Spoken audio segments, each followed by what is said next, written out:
Hi, and welcome to Your World, where we will present you a selection of news from the Asia Pacific and all around the world from the Asia Pacific News Exchange, or the ABN.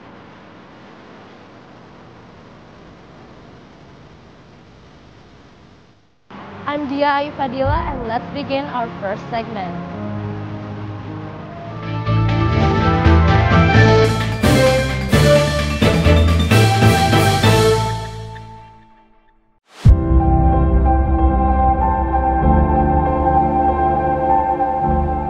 Let's start with Indonesia, where the Indonesian Health Ministry has vowed to maximize the first and second booster shots.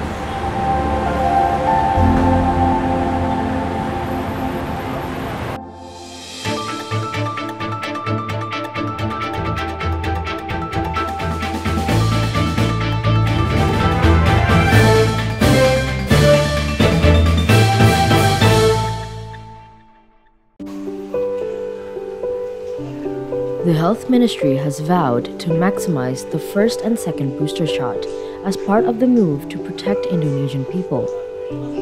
Though the vaccination rate of the first booster shot remains low, the Health Ministry has rolled out plans to take second booster shot for the public. The second booster jab had started on January 24th, 2023. The Health Ministry said that the public should take second booster 6 months after the first booster take. It is also aimed bolstering the waning immunity among many Indonesians. Deputy Health Ministry Dante Saxono Harbumbono, the public needs to take second booster shot to protect themselves from the deadly virus. Even though the COVID-19 virus has been contained, bolstering immunity and vaccination should continue. The vaccination rate of the first booster shot remains at below 30%, meaning that the vaccination rate of the first booster shot in Indonesia remains low.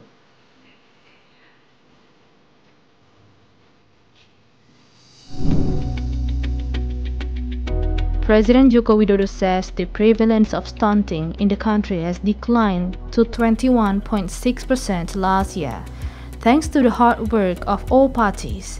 In his remarks at the national meeting at the National Population and Family Planning Agency, President Joko Widodo said that stunting prevalence level in Indonesia has dropped to 21.6% in 2022 from 24.4% in the previous year. The president added the decline rate is quite significant compared to 37% in the period when he started to head the country in 2014. President Jokowi is certain the government will be able to further reduce the stunting prevalence to 14% by 2024. According to the World Health Organization standards, the maximum tolerance limit for stunting is 20% or 1/5 of the total number of children under 5 who are growing. The president said Indonesia should tackle all problems in combating stunting, as it is one of the important things to improve human resources in the country. President Joko Widodo granted tuition fee for a university student in Manado, North Sulawesi, after her mother begged the president to financially support him to continue with his university education. As President Joko Widodo was on a working visit to Manado on January 20, 2023, a woman identified as Siti Mafira Telusa broke through the presidential security details to approach the president and ask for help. She admitted that she had a problem in paying for the tuition fee of her son, who is on the second semester at the State Samratulangi University School of Law in Manado. Siti told the president that she was afraid her son might attempt to repeat his intention of committing suicide for being unable to pay for his university tuition fee. President Jokowi granted her request and sent a presidential staff to come to Manado and pay for her son's tuition fee at State Bank office within the Samratulangi University compound on Thursday, January 26, 2023. Vice President Maruf Amin called the public to stop underage marriage. According to the Vice President, a child marriage is not good in all aspects of life, particularly in health perspective. Speaking at a press briefing in Jakarta on Wednesday, Vice President Maruf Amin said the government continued to educate the people so that the child marriage in the country could be stopped as it caused various health problems, including the emergence of stunting. Based on data from the religious code's request for dispensation for child marriage has showed an upward trend. In 2022, the religious codes in various regions in the country received at least 50 requests for underage marriage compensation, in accordance with Law Number 16 of 2019, which amended Law Number 1 of 1974 concerning marriage in Indonesia. The minimum age for women to marry is 19 years old. The Vice President acknowledged that the religion did not prohibit underage marriage, but at the same time, the religion prohibited anything harmful. The public should understand the dangers of early marriage, Vice President Amin said.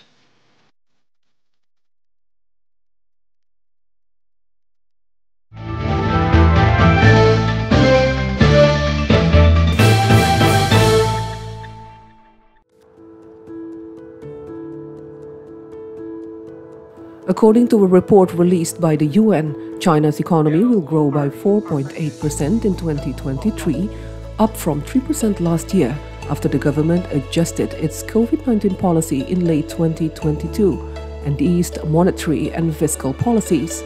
Multiple international investment banks and financial institutions have also raised their forecasts for China's 2023 economic growth. Zhang also noted that China's consumer demand and investment demand will make important contributions to Asia's economic growth.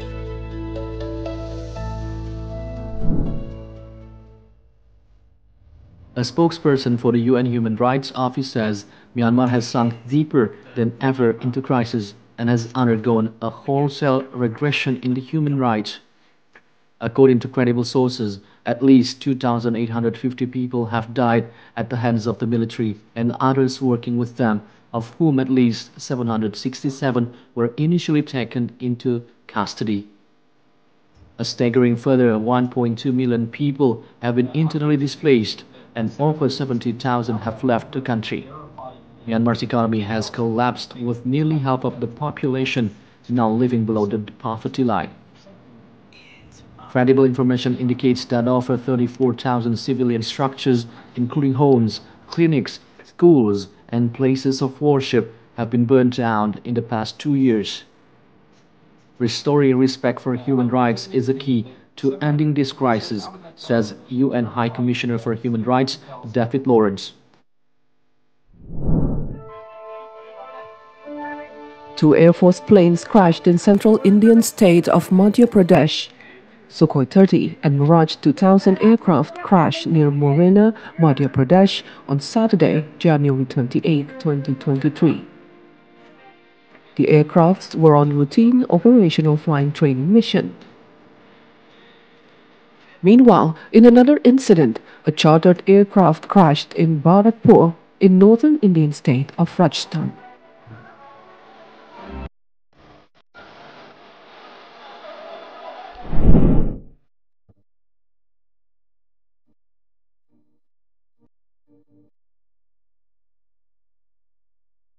Prime Minister Narendra Modi pays homage to fallen soldiers at the National War Memorial in Delhi on Republic Day. Defense Minister Rajnath Singh and Minister of State for Defense Ajay Bhatt were also present on the occasion. Chief of Defense Staff General Anil Chauchan and chiefs of 3 wings of defense forces were also present at the National War Memorial to pay tribute to the martyred soldiers. Prime Minister Modi also put down his remark in the digital visitors book of the National War Memorial.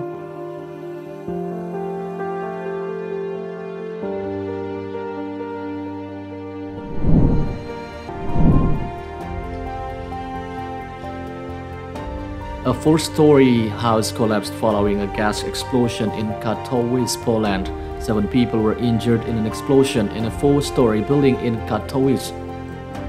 Several people have already been extracted from the rubble, including two children, aged 3 and 4. The spokesman for the commander of the state fire service, Karol Kierzkowski, said that there are over 60 firefighters and 19 rescue cars on the spot. Half of the building is completely destroyed. The service confirmed that there was a gas installation in the tenement house used for heating and cooking. The force of the explosion was so great that the windows of the neighboring houses, including a primary school, were blown out.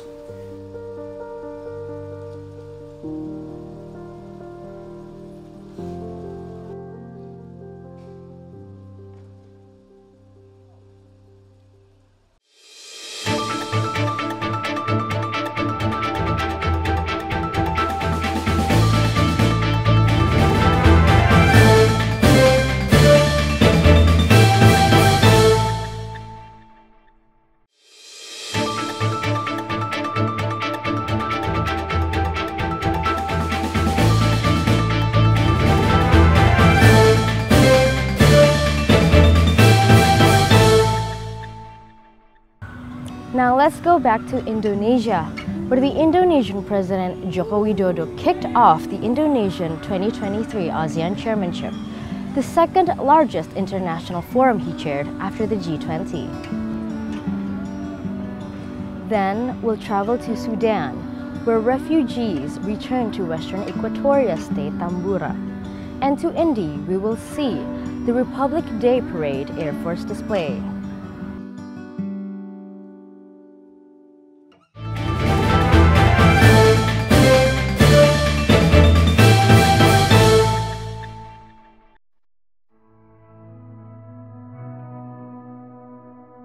Marked by a rebana or tambourine ensemble, President Joko Widodo officially kicked off Indonesia's 2023 ASEAN Chairmanship in an event at the historical Hotel Indonesia Runabout in Jakarta on Sunday, January 29. At the launching ceremony of Indonesia's 2023 ASEAN Chairmanship, President Joko Widodo expressed his optimism that the association remains relevant for all people in the Southeast Asian region amid the challenging global circumstances. The event featured a parade displaying the rich culture of Indonesia, as well as colorful group marching band carnival percussion ensemble and traditional Betawi cultural show, including the famous folk ondel-ondel performance.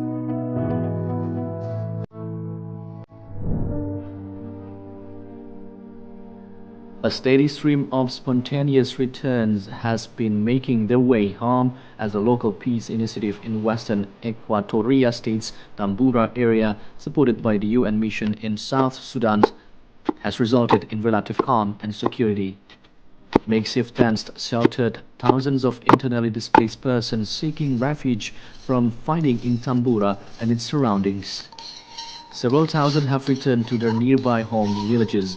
Despite their challenges, returnees say that home is where they want to be now that relative peace has been restored. However, some displaced persons still hesitate to return to their origins as they need something to return to.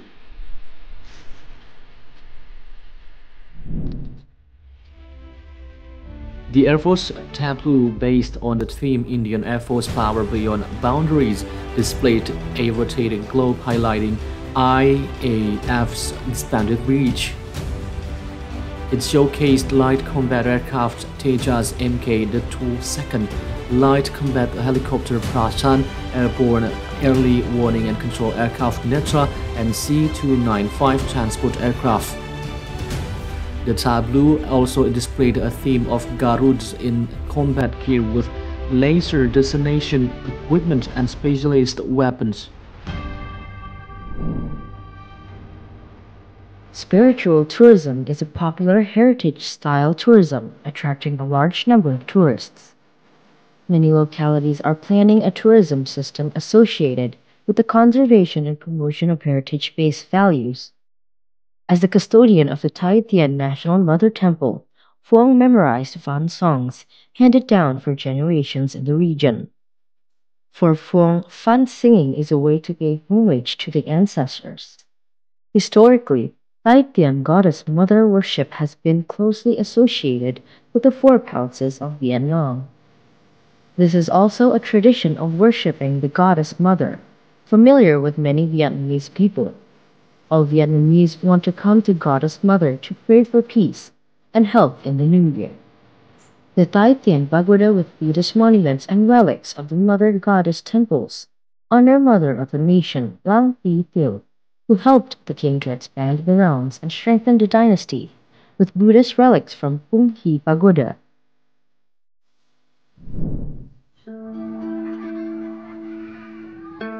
Once thought of as a misty mountainous region with nothing special except ancient tea roots and wild weeds, the Hmong people of the remote Soi Kiang commune can now take pride in their home-ground regional specialities.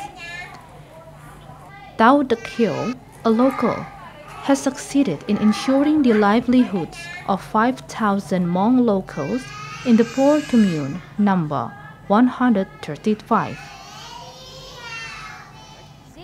Story in order to boost the value of tea, Hill and his relatives have utilized regional cultural values in developing a tourism area. As a result, Happiness Village has become a thriving tourist spot. Children are well fed and have more warm clothes than before. Aside from providing proper meals and warm clothing for the kids, Hill's aspiration is also for these Hmong children to inherit and pass down the culture of this region.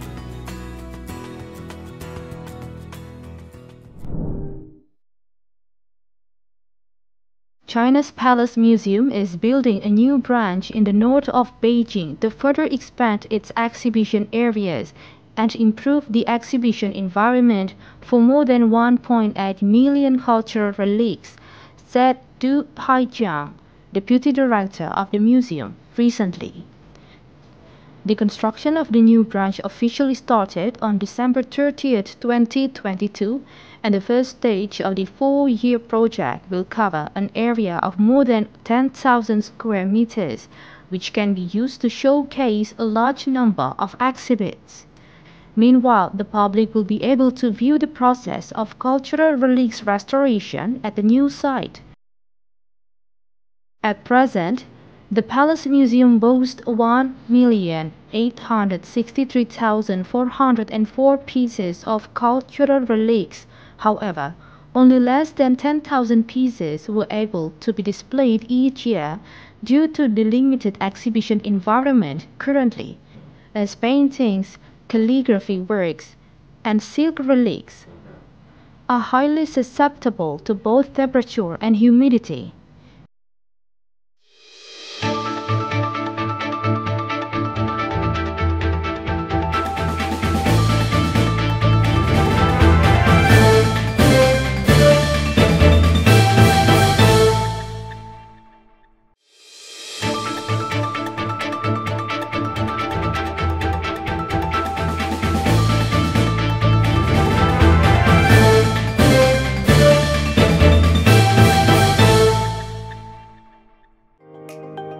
Now let's travel to South Korea, Thailand, Vietnam, and Turkmenistan to see the technologies and innovations that are currently being developed there.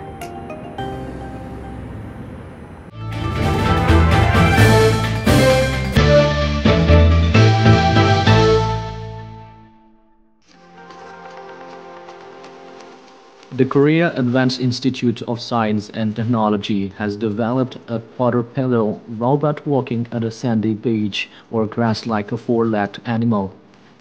This quadrupedal robot developed by Kayist researcher is called Ribo. Having 12 joints, the robot can stroll nimbly on a sandy beach like a four-legged animal. It can also run at 3 m per second despite its limbs digging into the sand. Rainbow can move freely on soft mattresses and even rotate about 90 degrees per second. This robot was developed using a control technology that models the force that a walking quadrupedal robot receiving using 3D graphics and has the robot learned through simulation tests.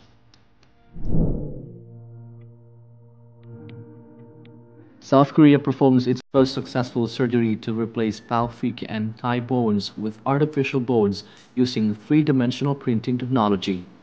Artificial bones made of titanium were normally used in the reconstruction of limbs and joints in patients whose bones were removed due to tumors. Recently, 3D printed artificial bones are used to help patients suffering from bone defects resulting from fractures sustained in serious accidents. Artificial bones are mostly used in musculoskeletal oncology. When large tumors are removed, the affected areas need to be reconstructed. Recently, artificial bones are also used in patients suffering from the adverse effects of multiple and hard to treat fractures. Made in line with each patient's individual needs, 3D printed artificial bones do not take long to transplant surgically and allow for a fast recovery.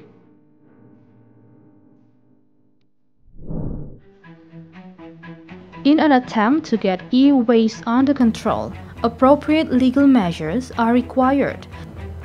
Thailand's Pollution Control Department hopes the e-waste draft bill will be finalized so the law can be implemented this year.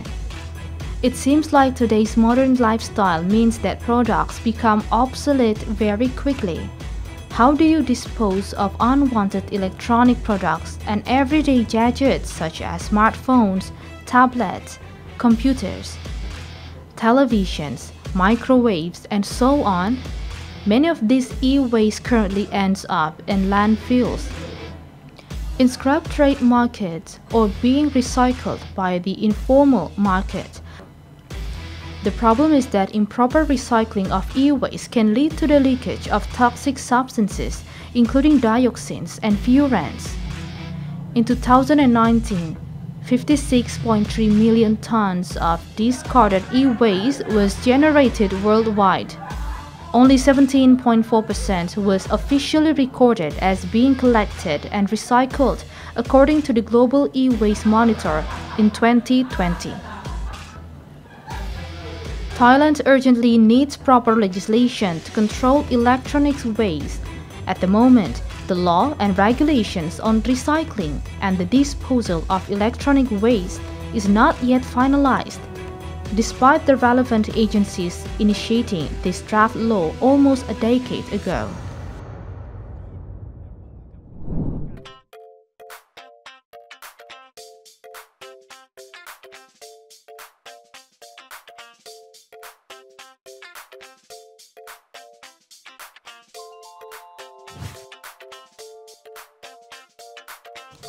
Plastic bottles, milk cartons, or lunch boxes will normally be thrown away after being used. However, with Nano Morante and his partners in Plastic People, those used items can be transformed into aesthetic and highly applicable products, such as furniture or construction materials.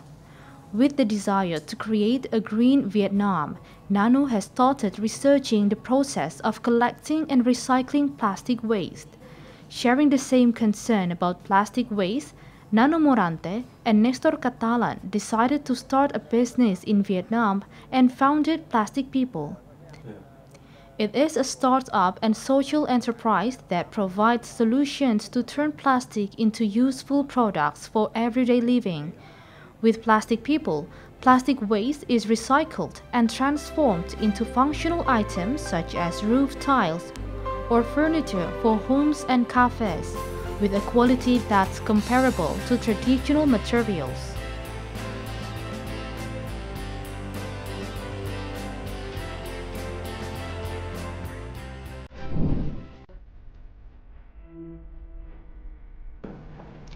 Turkmen ornithologists monitored birds wintering in the Caspian Sea at the beginning of each year.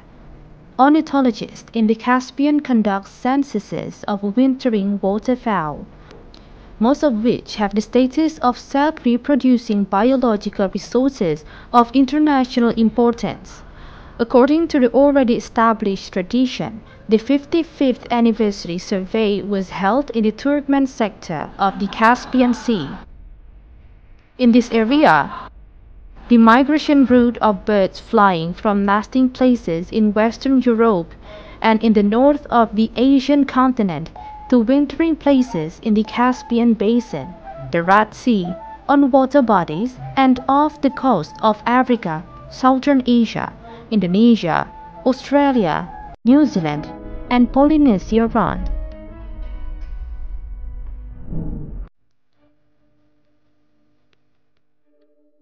More than 10 fossil footprints believed to have belonged to a species of carnivorous dinosaur have been found in a huge sandstone bed in Phu Forest Park in Nakhon district of Thailand's northeastern province of Kalasin. According to the Department of Mineral Resources, Damrong Sak Chus Ritong, the head of the forest park, and officials went to the park to investigate after a villager from Ban Nam Kam in Phu Lan Shang subdistrict reported the find. The footprints range in length from 21 centimeters to 30 centimeters and are from 17 to 31 centimeters wide. The official said that the prints belonged to a small meat-eating dinosaur which stood about 2 meters tall and was about 5 meters long. It lived about 114 million years ago. And this is the first find of the species in Thailand. Millions of years ago, Phu Forest Park was home to many species of dinosaur, as evidenced by the discovery of fossilized footprints in the park, which has become a tourist attraction. The fossilized footprints found in Thailand concludes this week's episode of Your World. I'm Dia Fadila. Thank you for watching and we'll see you next week.